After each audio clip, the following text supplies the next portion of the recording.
Okay so hey guys welcome back to the wrestling insider. So guys यार सबसे पहले हम बातों को स्टार्ट कर लेते हैं रिया रिप्ली से। हम सबको पता है कि रिया रिप्ली जा चुकी है डब्ल्यूडब्ल्यूई से अभी थोड़े टाइम के लिए, मतलब ऐसा नहीं है कंपनी को ही छोड़ के गई है, सिर्फ रिलिंक्विश करके गई है, हम सबको पता है। तो उनका हमें रिटर्न कब देखने को मिलेगा तो वही हम लोग डिस्कस करने वाले हैं। तो अब मैं मेरे ओपिनियंस बताता हूँ कि मुझे जहाँ तक लगता है इस साल वो अपना रिटर्न नहीं करने वाली है शो पर। मतलब शो पर क्या, डब्ल्यूडब्ल्यूई के अंदर किसी भी स्टोरी लाइन में नहीं दिखेगी हमें रिया रिप्ली। वो इसलिए बोल रहा हूँ मैं क्योंकि अभी जो अदर विमेंस सुपर स्टार्स है उनको भी टाइटल के लिए ऐसे मौका मिलना चाहिए। और रिया रिप्ली के लायक ऐसे कोई सुपर स्टार भी नहीं है अभी। तो उनको इंजरी से ही, मतलब इंजरी है उनको, हम सबको पता है। तो पहले तो वो इंजरी को, मतलब इंजरी से रिकवर होगी, फिर उसके बाद ही वो अपना रिटर्न करेगी। तो अगर वो इंजरी से रिकवर हो भी, मान लीजिए आप लोग, जल्दी हो जाएगी, इससा ऐसा पूरा साल नहीं लगे, 2024 में ही हो जाएगी वो ऐसे रिकवर। तो कोई इतनी सीरियस इंजरी नहीं है। बट एक चीज़ है, हम सबको पता है कि लिव मॉर्गन और रिया रिप्ली और आगे चल के डोमिनिक मिस्टीरियो, हमको इन तीनों की स्टोरी लाइन देखने को मिलेगी। तो यार जो डोमिनिक मिस्टीरियो और लिव मॉर्गन है, अभी उनका ऐसा कुछ फेस ऑफ दिखा नहीं रही है, सिर्फ टीजर्स कर रही है डब्ल्यूडब्ल्यूई। तो अभी दोनों का अलाइनमेंट नहीं हुआ है और अलाइनमेंट अभी लॉन्ग टर्म में जाने वाला है, जहाँ तक मुझे लगता है अभी थोड़ा टाइम लगेगा अलाइनमेंट के लिए। लॉन्ग टर्म इसलिए बोल रहा हूँ मैं क्योंकि एक चीज़ है कि अभी दोनों अगर एक दूसरे के अगेंस्ट में खड़े रहेंगे, लिव मॉर्गन और डोमिनिक मिस्टीरियो, उसके बाद जाके अलाइनमेंट होगा। तो ये चीज़ लॉन्ग टर्म में जाने वाली है। फिर उसके बाद वो दोनों जब अलाइन हो जाएंगे और एक दूसरे को ज्वाइन कर लेंगे, उसके बाद रिया रिप्ली का रिटर्न होगा। तो इन सब चीज़ों के लिए टाइम लगेगा, इसलिए रिया रिप्ली का रिटर्न इस साल हमें शायद नहीं देखने को मिले। हो भी सकता है रिटर्न एंड में हो सकता है, मतलब इस साल के एंड में। बट जहाँ तक मुझे लगता है रॉयल रंबल से पहले या फिर नेक्स्ट ईयर की 2025 की स्टार्टिंग में हमको उनका रिटर्न देखने को मिल सकता है। बात कर लेते हैं अब हम लोग हमारे ऑल माइटी बॉबी लेशली के बारे में। तो गाइस यार बॉबी लेशली भी इंजर्ड हो गए, मतलब इतने सारे सुपर स्टार्स इंजर्ड हुए रेसलमेनिया के पहले भी हुए और रेसलमेनिया के बाद तो और ज़्यादा ही हो गए। तो यार गाइस अब इन्होंने भी ब्रेक ले लिया है टेलीविज़न से, बॉबी लेशली ने भी। और बॉबी लेशली इंजर्ड हो गए, इसीलिए जो कल का स्मैकडाउन का शो है वहाँ पे हमें एंजेलो डॉकिंस वर्सेस टामा टोंगा के बीच में मैच देखने को मिलेगा। मतलब बॉबी लेशली को रिप्लेस कर दिया है यहाँ पे किसी ने, दोनों में से एक ने। तो ये चीज़ है यार, बहुत ज़्यादा ही सुपर स्टार्स इंजर्ड हो रहे हैं अभी रिसेंट टाइम में, बहुत ज़्यादा ही इंजरीज हो गई है सुपर स्टार्स को। बात कर लेते हैं अब हम लोग हमारे न्यू ब्लड लाइन के दो मेंबर्स को लेकर, जो कि है टामा टोंगा और टांगा लोआ। तो यार दोनों का ही नाम मतलब बहुत ज़्यादा ही मुश्किल नहीं है, बट दोनों का एक साथ प्रोनाउंसिएशन करना थोड़ा सा डिफ़िकल्ट है, क्योंकि टांगा टोंगा मतलब टामा टोंगा टांगा लोआ, थोड़ा मतलब मुझे भी बहुत टाइम लगा दोनों का नाम ऐसे पढ़ने में, मतलब पढ़ने में क्या बोलने में। तो यहाँ पे डब्ल्यूडब्ल्यूई नेम चेंज कर रही है टामा टोंगा क्या टांगा लोआ का, मैं भी अभी अटक गया था। हाँ, तो इनका नेम चेंज होगा, टामा टोंगा का टोंगा लेंगे और टांगा टोंगा से टोंगा लोआ हो जाएगा इनका नाम। मतलब टामा टोंगा और टोंगा लोआ ऐसा हम सबको सुनने को मिलेगा। हाँ, तो ये चीज़ सही है क्योंकि ये दूसरे के नेम में से एक चीज़ लगा के तो फिर ज़्यादा ऐसा मुश्किल नहीं रहेगी। तो टोंगा लोआ सही रहेगा टांगा लोआ से।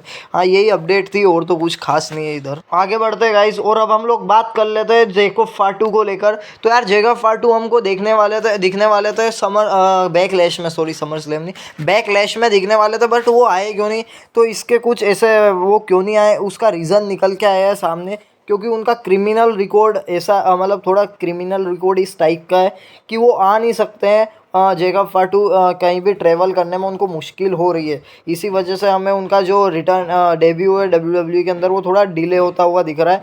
तो ये जो इनका जो ये क्रिमिनल रिकॉर्ड है उसके बेसिस पे ये अदर कंट्रीज़ में ट्रैवल नहीं कर सकते। हमें पता है पिछले टाइम हमें जे उसो और उनके साथ देखा था, जिमी उसो के साथ, जहाँ पे वो दोनों ही नहीं आ पाए थे क्लैश एट द कैसल में, देन फिर सोलो सिकवा आए थे और यही चीज़ हुई है जैकोब फाटू के साथ। तो यार क्रिमिनल रिकॉर्ड तो ऐसा तो क्या ही कर देते हैं, मुझे ऐसा हम लोग इंटरनली पता नहीं है, बट हाँ इनके कुछ ऐसा रहता है क्रिमिनल रिकॉर्ड जिस वजह से ये अदर कंट्रीज़ में मतलब ऐसे परफॉर्म नहीं कर सकते, मतलब जा ही नहीं सकते हैं। और उनके लिए उनको फिर वो हम बोलते हैं ना बेल वेल करानी पड़ती है वो सब। तो यहाँ पे डब्ल्यूडब्ल्यूई उनकी जो ये ट्रेवलिंग को लेकर प्रॉब्लम है, पहले इसको ख़त्म करेगी, फिर उसके बाद ही जैकोब फाटू इधर उधर के लिए शो के लिए एडवर्टाइज़ क्या हमें परफॉर्म करते हुए दिख पाएंगे। तो यही एक रीज़न था कि जैकोब फाटू का रिटर्न हमें थोड़ा डिले होता हुआ दिख रहा है। और प्रोबेबली मुझे लगता है कि ये समर स्लैम तो नहीं, वो ज़्यादा ही लंबा हो जाएगा। तो यहाँ पे मनी इन द बैंक या फिर उससे पहले king and queen of the ring, शायद वहाँ पे भी देखने को मिल सकते हैं, but money in the bank के चांसेस ज़्यादा है तो वहाँ पे देखने को मिल सकते हैं। अगर ब्लड लाइन वाला एंगल वहाँ पे हुआ king and queen of the ring में, तो फिर वहाँ पे भी हमें देखने को मिल सकते हैं हमारे जो जेकब फाटू है वो। बात कर लेते हैं अब हम लोग नेक्स्ट अपडेट के बारे में, और ये भी जेकब फाटू और सोलो सिकवा को लेकर है। तो ये जो सोलो सिकवा है, हम सबको पता है कि जेकब फाटू सोलो सिकवा को मात दे रहे हैं हर चीज़ में, चाहे प्रोमोज में हो, मतलब कंपैरिजन कर रहा है हम लोगों ने।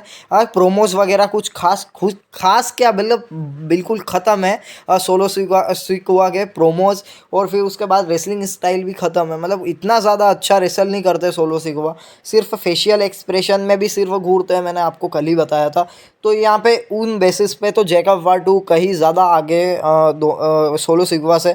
और एक चीज़ और है कि वो अच्छे हाई फ्लाइंग मूव्स भी करते हैं। तो यहाँ पे फैंस की डिमांड है कि भाई आप सोलो सिकवा को इतना ज़्यादा पुश मत दीजिए। अगर वो अनडिज़र्विंग बंदा है सोलो सिकवा, तो फिर उसको ब्लड लाइन का लीडर मत बनाइए, वो लीड नहीं कर सकता ब्लड लाइन को।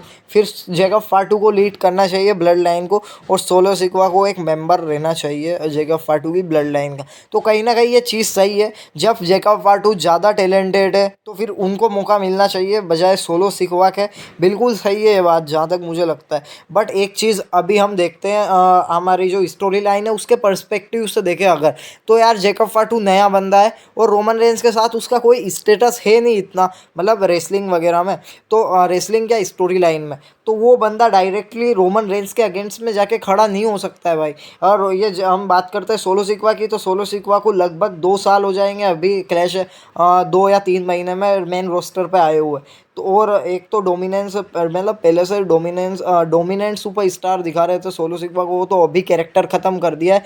बट हाँ, सोलो सिकवा मतलब रोमन रेंस के साथ कब से है, 2 साल से लगभग। तो वहाँ पे सोलो सिकवा का बनता है कि वो ऐसे स्टोरी लाइन के हिसाब से देखें तो सोलो सिकवा को लीड करना चाहिए ब्लड लाइन को। और अगर टैलेंट और हर स्किल के मामले में देखें तो फिर जेकब फाटू सबसे बेस्ट ऑप्शन है दूसरी सामने वाली रोमन रेंस की अगेंस्ट वाली ब्लड लाइन को रन करने के लिए।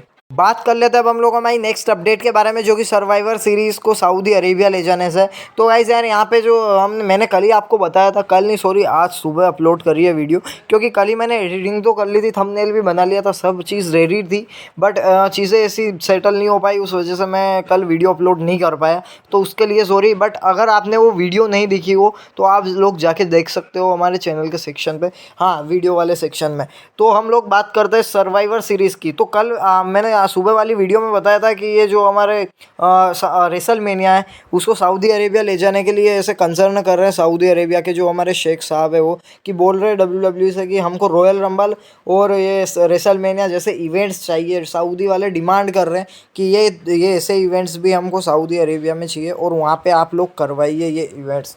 तो गाइज़ यार एक चीज़ है कि हर इवेंट वहाँ पे पॉसिबल नहीं है, और अगर डब्ल्यू कर सकती है पॉसिबल, एक चीज़ और बताता हूँ, डब्ल्यू बिल्कुल कर सकती है पॉसिबल, क्योंकि पैसा बहुत है उधर सऊदी अरेबिया के पास, तो सऊदी अरेबिया वालों के पास। तो यहाँ पे सर्वाइवर सीरीज़ की भी उन्होंने डिमांड कर दी है। अभी अपडेट निकल के आई है कि सर्वाइवर सीरीज़ भी उनको सऊदी अरेबिया में ही चाहिए। तो हर इवेंट अगर सऊदी अरेबिया से, मतलब ऐसा तो पैसा तो बहुत है यार सऊदी अरेबिया वालों के पास, तो इसका मतलब हमें हर इवेंट देखने को मिल सकता है वहाँ से, क्योंकि जो नए ये TKO ग्रुप होल्डर आए इनको तो सिर्फ पैसों से मतलब है। तो अगर तगड़े पैसे मिलेंगे तो ये हर इवेंट वहाँ करवा देंगे, एक ही सिटी और एक ही स्टेडियम से देखने को मिल सकता है हमें। बट ऐसा होगा या फिर नहीं होगा ये हम लोग पता नहीं कर सकते हैं, क्योंकि यार ये सिर्फ है ना रूमर्स रहते हैं, और ये रूमर्स सही अगर कोई अच्छा सोर्स रहता है तो अभी जैसे हमने रेसल वोट्स की न्यूज़ सुनी थी, तो वो बिल्कुल एक्यूरेट और रिलायबल सोर्स है। तो वहाँ से पता चलता है कि हाँ ये हो सकता है रेसलमेनिया और रॉयल रंबल जैसे पेपर व्यूज़ या फिर प्रीमियम लाइव इवेंट्स हमें देखने को मिल सकते हैं सऊदी अरेबिया में। और यार ये कुछ ज़्यादा ही डिमांड हो गई है, क्योंकि पहले तो सिर्फ 2 ही देखने को मिलते थे, सुपर शोडाउन और एक क्राउन जूल। अब उसके बाद हमको क्या क्या देखने को मिलता है, king and queen of the ring, night of champions, ये मतलब ऐसे ऐसे इवेंट्स भी देखने को मिलता है सऊदी अरेबिया में। तो और ये एक इंटरनेशनल इवेंट्स तो बहुत सारे हो गए यार, क्योंकि अभी एलिमिनेशन चैम्बर हमने देखा था पर्थ से था वो, तो वहाँ पे भी इंटरनेशनल इवेंट हो गया है, ऑस्ट्रेलिया में हुआ था शायद वो।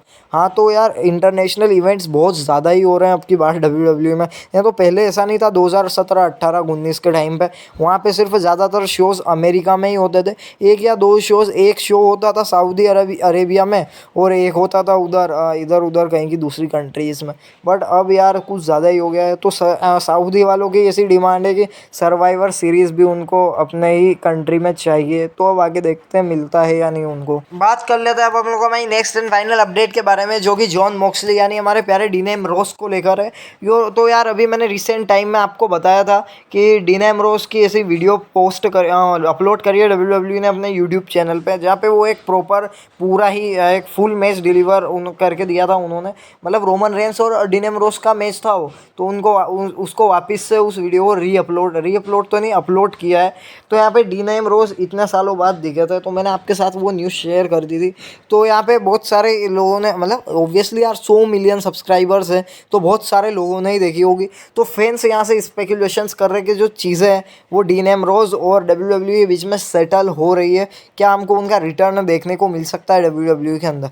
तो गाइज एक चीज़ बता देता हूँ कि 2027 या 28, 26, 27 के अराउंड उनका कॉन्ट्रैक्ट ख़त्म होगा AEW के साथ।